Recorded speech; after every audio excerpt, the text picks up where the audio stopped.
ഒട്ടും ഓയിൽ ചേർക്കാതെ നമുക്കൊരു അടിപൊളി ചിക്കൻ ബിരിയാണി എങ്ങനെ ഉണ്ടാക്കാമെന്ന് നോക്കാം. ടേസ്റ്റ് ആണെങ്കിൽ അടിപൊളിയാണ്, ഒരു രക്ഷയുമില്ല. ഒരു തവണയെങ്കിലും നിങ്ങൾ ഉണ്ടാക്കി നോക്കണം. അതിന് വേണ്ടിയിട്ട് ചിക്കൻ നന്നായിട്ട് കഴുകി ഒരു പാത്രത്തിൽ വെച്ചിട്ടുണ്ട്.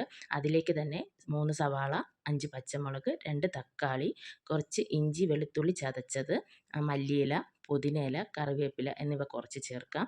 അത് കഴിഞ്ഞ് 2 സ്പൂണ് നല്ല പുളിയുള്ള തൈര് ചേർക്കണം. അതിലേക്ക് മഞ്ഞൾപ്പൊടി, കുരുമുളക് പൊടി, ഗരം മസാല, ഉപ്പ് ഇവ ചേർത്ത് നന്നായിട്ട് കൈകൊണ്ട് തിരുമ്മി യോജിപ്പിച്ച് നമുക്കൊരു അരമണിക്കൂർ റെസ്റ്റ് ചെയ്യാൻ വെക്കണം. ഇതിലേക്ക് എല്ലാം പിടിച്ചിരിക്കും അപ്പോഴേക്കും.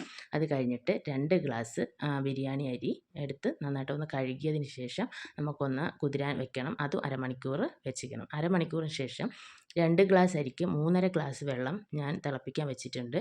അതിലേക്ക് 1 ക്യാരറ്റ്, കുറച്ച് സവാള, ഇഞ്ചി വെളുത്തുള്ളി ചതച്ചത് കുറച്ച്, സ്പൈസസ് എല്ലാം ഇടുക. അതിനുശേഷം ഉപ്പും കൂടി ചേർത്ത് 1 മുറി നാരങ്ങയുടെ നീരും കൂടി ചേർത്തതിന് ശേഷം ഊറ്റി വെച്ചിരുന്ന അരി കൂടെ അതിലേക്ക് ചേർത്ത് നന്നായിട്ട് തിളച്ചതിന് ശേഷം സിമ്മിലിട്ട് ചോറ് വേവിച്ചെടുക്കാവുന്നതാണ്. മറ്റൊരു അടുപ്പിലേക്ക് നമുക്ക് മാറ്റി വെച്ചിരുന്ന ചിക്കൻ വേവിച്ചെടുക്കണം. അതിലൊട്ടും വെള്ളം ഒന്നും ഒഴിക്കേണ്ട, അങ്ങനെ തന്നെ വെച്ചിട്ട് നമുക്ക് വേവിച്ച് കുറച്ച് അതിൽ തന്നെ വെള്ളമുണ്ട്, അത് വറ്റിച്ച് ഒന്നെടുക്കാവുന്നതാണ്. ആ സമയം കൊണ്ട് ഇവിടെ ചോറും റെഡി ആയിട്ടുണ്ട്.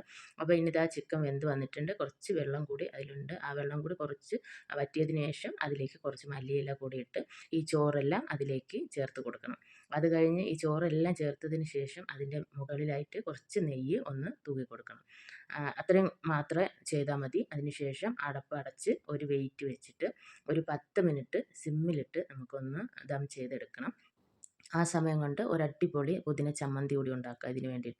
അതിന് വേണ്ടിയിട്ട് ഒരു അരമുറി തേങ്ങ ഞാൻ ചിരകിയത് എടുത്തിട്ടുണ്ട്. അതിലേക്ക് ഒരു കഷ്ണം ഇഞ്ചിയും 2 പച്ചമുളകും കുറച്ച് പുതിനയിലയും കുറച്ച് വിനാഗിരിയും ലേശം ഉപ്പും കൂടി ചേർത്ത് ഒന്ന് അരച്ചെടുത്താൽ മതി. നമ്മുടെ അടിപൊളി പുതിന ചമ്മന്തി റെഡി ആയിട്ടുണ്ട്.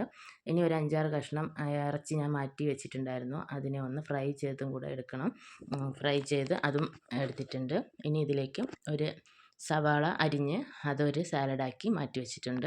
അപ്പോഴേക്കും നമ്മുടെ ബിരിയാണി ഇവിടെ റെഡി ആയിട്ടുണ്ട്. അടിപൊളി ടേസ്റ്റാണ്, ഒരു രക്ഷയില്ല, നല്ല ടേസ്റ്റാണ്. ഒരു തവണയെങ്കിലും നിങ്ങളിത് ഉണ്ടാക്കി നോക്കണം. നിങ്ങൾക്ക് എല്ലാവർക്കും ഇഷ്ടപ്പെടും. അടിപൊളിയാണ്. മസ്റ്റായിട്ട് എല്ലാവരും ഒന്ന് ട്രൈ ചെയ്ത് നോക്കണം. Okay, by.